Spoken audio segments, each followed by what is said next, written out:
বিশ্বকাপের আগে শেষ প্রস্তুতি ম্যাচে কোস্টারিকাকে ৩-০ গোলে হারিয়েছে ইংল্যান্ড।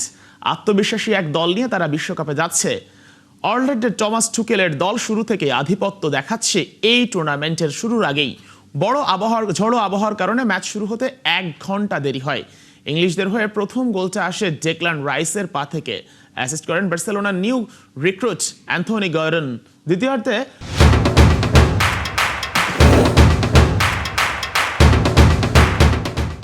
হ্যান্ডবল থেকে পাওয়া পেনাল্টি থেকে গোল করে ব্যবধান দ্বিগুণ করেন গর্ডন। এরপর মর্গান রজার্সের শট থেকে পাওয়া সুযোগ হেডে গোল করেন, দলের জয় নিশ্চিত করেন অলি ওয়াটকিন্স।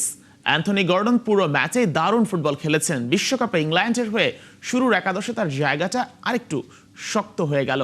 ক্রোয়েশিয়ার বিপক্ষে ম্যাচ দিয়ে ইংলিশরা তাদের বিশ্বকাপ অভিযান শুরু করবে এবার।